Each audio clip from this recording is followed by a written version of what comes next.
Harry Potter et les méthodes de la rationalité, chapitre 94, Rôle, partie 5.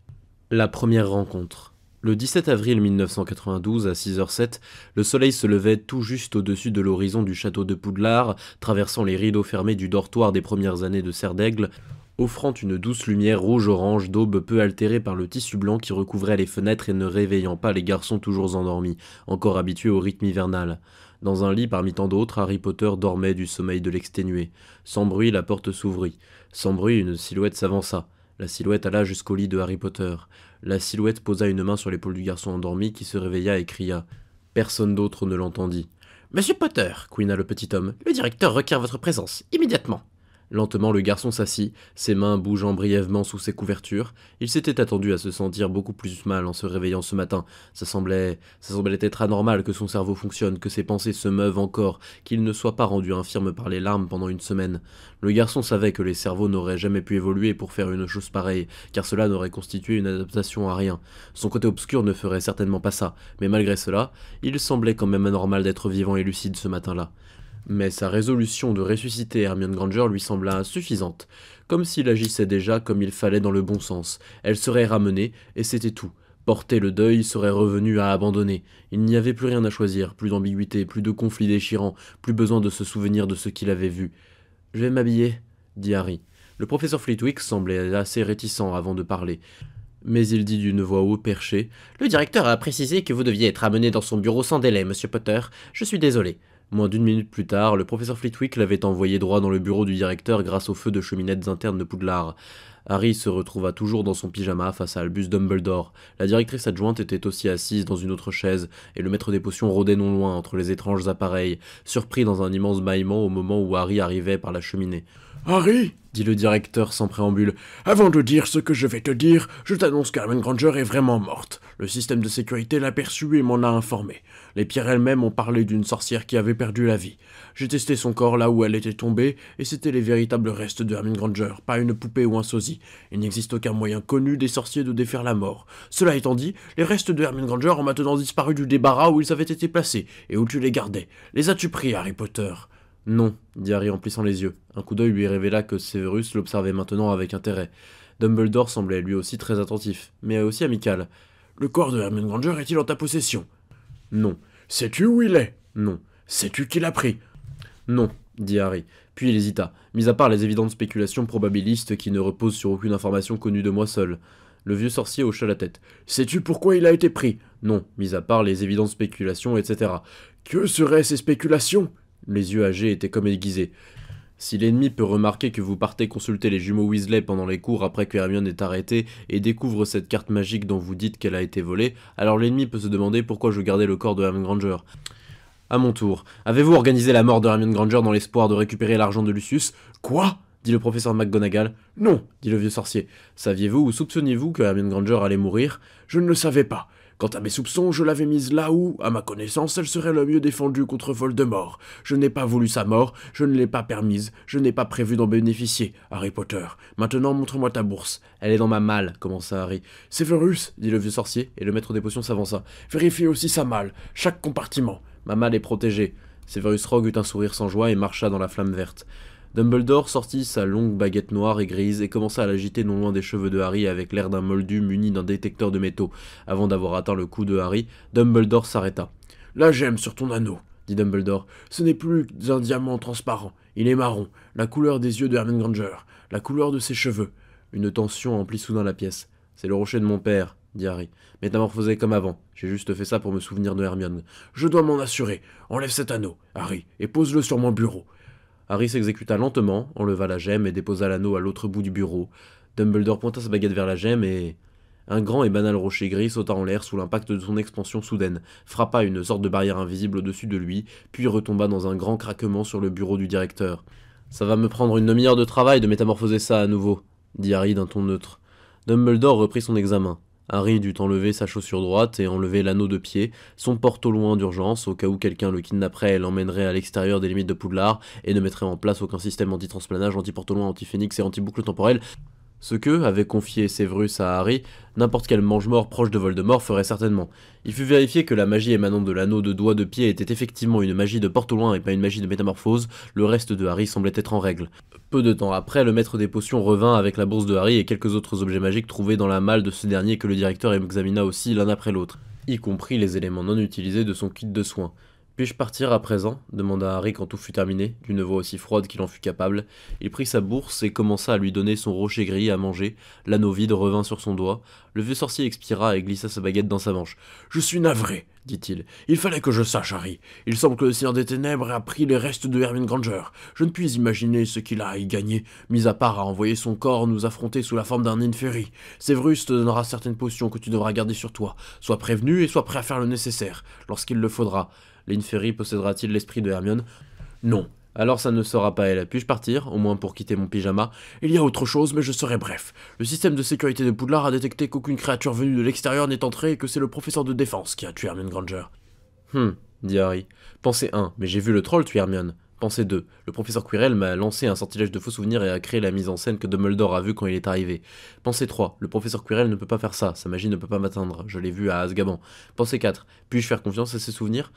Pensée 5, il y a clairement eu une sorte de débâcle à Azkaban. Nous n'aurions pas eu besoin d'un missile si le professeur Quirrell ne s'était pas évanoui. Et pourquoi se serait-il évanoui sinon à cause de... Pensée 6, mais en fait, est-ce que j'ai déjà été à Azkaban? Pensée 7, j'ai clairement pratiqué mon contrôle sur les détraqueurs avant d'effrayer celui du Magen Mago, et ça c'était dans les journaux. Pensée 8, est-ce que je me souviens correctement de ce qu'ont dit les journaux? Répéta Harry. Ce sortilège devait vraiment être impardonnable. Pensez-vous que le professeur Quirrell aurait pu lancer un sortilège de faux souvenirs? Non, je suis remonté dans le temps et j'ai placé certains instruments destinés à enregistrer la dernière bataille d'Hermione, ne pouvant pas tout à fait supporter de l'observer moi-même. Le vieux sorcier semblait bien sombre. Tu as deviné juste, Harry Potter, Voldemort a saboté tout ce que nous avions donné à Hermione pour sa protection. Son balai volant gisait dans ses mains. Sa cape d'invisibilité ne la masquait pas. Le troll marchait au soleil, indemne. Ce n'était pas une créature sauvage, mais une arme affûtée et brandie. Et c'est bien le troll qui l'a tué, par sa seule force. Si bien que mes systèmes d'alarme et mes toiles détectrices de magie hostile ont été inutiles. Elle n'a jamais croisé la route du professeur Quirrell. Harry déglutit, ferma les yeux et réfléchit. C'est donc une tentative de faire porter le chapeau au professeur Quirrell, on dirait. Cela semble effectivement être le mode opératoire de l'ennemi. Le troll a mangé Hermione Granger, ce que dit le système de sécurité. Oh, regardez, c'est le professeur Quirrell. Comme l'année dernière. Non, non, ça ne peut pas être ça. Pourquoi pas, monsieur Potter, dit le maître des potions. Ça semble assez évident, c'est ça le problème. L'ennemi est intelligent. Les vapeurs du sommeil quittaient lentement l'esprit de Harry et après une bonne nuit de repos, son cerveau pouvait voir ce qui n'avait pas été évident la veille.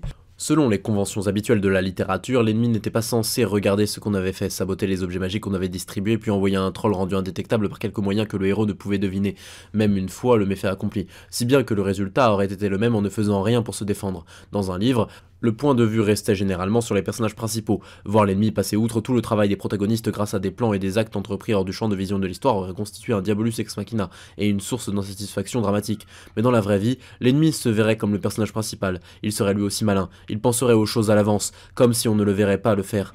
C'est pour cela que tout semblait si décousu, avec certaines parties inexpliquées et d'autres apparemment inexplicables, qu'avait ressenti Lucius. Quand Harry avait menacé Dumbledore de briser Azkaban, qui avait ressenti les horreurs d'Azkaban quand le balai s'était élevé au sommet d'une colonne de feu. L'ennemi est intelligent.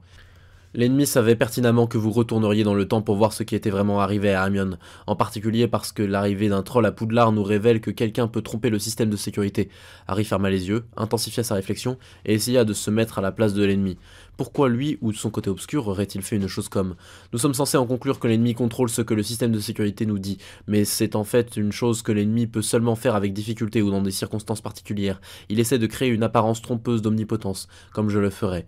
Plus tard, le système de sécurité pourrait nous montrer le professeur Sinistra en train de tuer quelqu'un. Nous penserons que quelqu'un nous trompe à nouveau, mais en fait, le professeur Sinistra aura été victime d'une légilimencie et aura tué quelqu'un.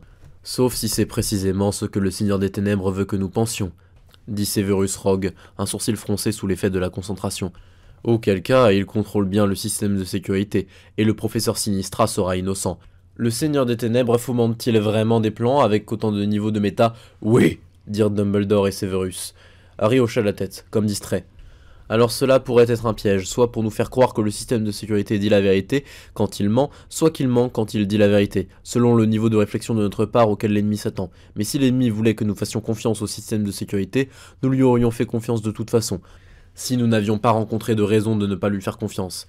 Il n'y avait donc pas besoin de faire l'effort de piéger le professeur Quirrell par une méthode dont nous allions comprendre que nous étions censés la découvrir, juste pour nous forcer à passer au niveau méta. Pas tout à fait, Dit Dumbledore.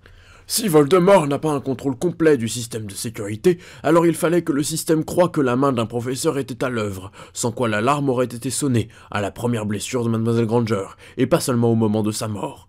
Harry leva une main et se frotta un sourcil, juste sous ses cheveux.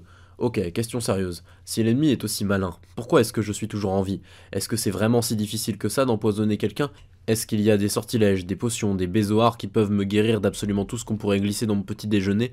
Le système de sécurité le détecterait-il? Pourrait-il pister la magie du meurtrier? Ma cicatrice pourrait-elle contenir le fragment d'âme qui maintient le Seigneur des Ténèbres dans ce monde, si bien qu'il ne veut pas me tuer? Alors il essaie plutôt d'éloigner tous mes amis pour m'affaiblir mentalement et prendre le contrôle de mon corps? Ça expliquerait l'histoire de Fourche-Langue. Le Choixpeau ne pourrait peut-être pas détecter un phylactère de liche machin chose. Problème évident numéro 1, le Seigneur des Ténèbres est censé avoir fait son phylactère de liche machin chose en 1943 en tuant Machine et en faisant accuser Monsieur Hagrid. Problème évident numéro 2, les âmes n'existent pas. Quoique Dumbledore pensait aussi que mon sang était un ingrédient particulièrement important pour un rituel destiné à rendre toute sa force au Seigneur des Ténèbres, ce qui exigerait de me maintenir en vie jusqu'au moment où... Oh, en voilà une pensée réjouissante. Eh bien, dit Harry, je suis sûr d'une chose. Et quelle est-elle? On doit sortir Neville de Poudlard maintenant, c'est la prochaine cible évidente et aucun élève de première année ne peut survivre à une attaque de ce genre. On a de la chance que Neville n'ait pas été assassiné hier soir. L'ennemi n'a pas à attendre qu'on ait fini notre deuil avant de jouer son prochain coup. Pourquoi l'ennemi n'a-t-il pas frappé pendant que nous étions distraits?